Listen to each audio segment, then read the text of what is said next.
In a flow state, you're so engaged with the surroundings and what's happening that you forget yourself entirely. Sound familiar? It's almost like a form of meditation, except this time, you are completely switched onto the world around you. This is something that most of us have experienced at some times in our lives, and you may be familiar with it if you think back.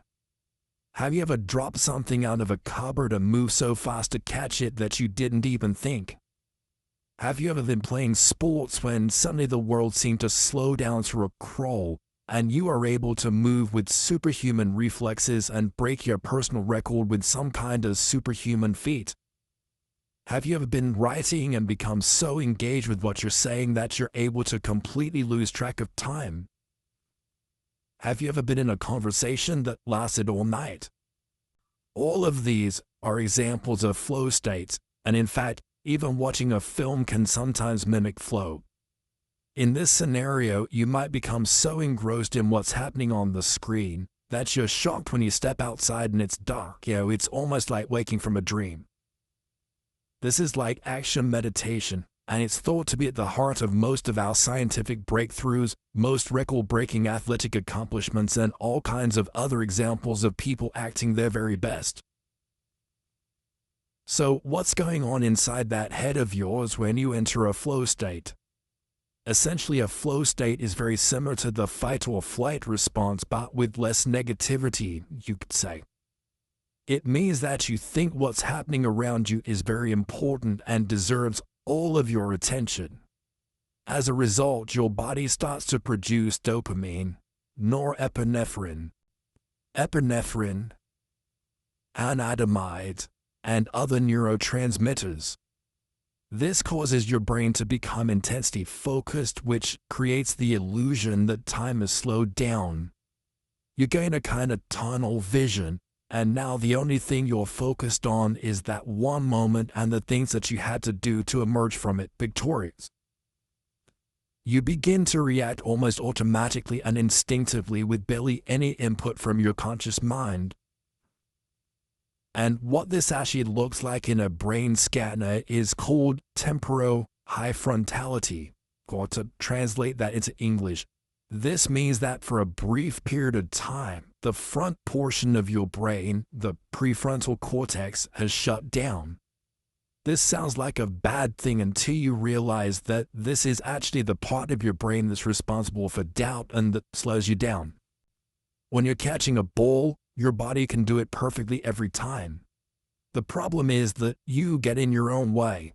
By letting the front part of your mind shut down in that moment, you can tap into your body's incredible reflexes and focus and act on pure instinct. You become an incredible machine capable of inhuman performance. You break records in sports. You produce incredible work and you come out of it feeling alive and invigorated. In fact, it is said that many people actually chase after these kind of flow states, and that explains a lot of thrill-seeking behavior. Oh yeah, and guess what temporal high frontality also looks a lot like in a brain scan? You guessed it, meditation. I highly recommend that you take up some kind of exciting hobby and that you start exploring more. Excite yourself and get yourself to focus and pay attention. Flow states are currently all the rage and are getting a huge amount of attention in the psychological literature, as well as in online forums and in popular culture. Flow states are being touted as the solution for everything and as something that we should strive to always encourage. But actually, this is somewhat missing the point. Yes, sometimes we should be alert and connected. Sometimes we should be able to shut out the outside noise and focus on calmness, stillness, and oneness. But actually, that chatter and stress is not something we want to entirely eradicate. Now, this sounds like I'm contradicting myself right now, but stay with me. Yes, when we were animalistic in our behavior, we were much happier, much less stressed, and much more engaged with the world around us. But you know what? We were also animals. We manage to achieve all those things that we achieve today by getting out of that reactive and engaged state and, yes, stressing. And not all stress is bad. Eustress describes the kind of stress that motivates us to do things. Things like perform at our best at work, revise for exams, save money, that sort of thing. Studies show that people who have never felt stressed actually tend to perform worse in education and in their careers. There's more too. Did you know that being completely focused is actually counterproductive to true creativity? True creativity comes from letting the brain explore different neural connections. It is the act of recombining different ideas and memories into new formats, and we tend to do this when daydreaming and when having an internal monologue. When you do this, you enter what's called the default mode network. This is exactly the state of mind that you're in when you're daydreaming and letting your thoughts run away with you. And it tends to occur when you're engaged in mindless tasks, like commuting. And it too is responsible for some incredible breakthroughs. It's part of legend now that Einstein came up with this theory of special relativity while working in a patent office. And it was the dull and mundane nature of working in that environment that allowed him to do so.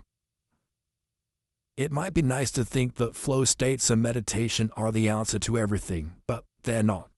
They're actually just a very important part of our mental experience that many of us have forgotten. Instead of trying to completely eliminate one type of brain state, true control of the mind means being able to switch from one brain state to another with ease. In other words, it means being able to mull over tasks and agenda items when you're a bit stressed or when you're working. It means entering a productive flow state when you're entering data or when you're doing martial arts or sports after work. And it means being able to switch off and let your brain have some much-needed peace and quiet when you get home from work.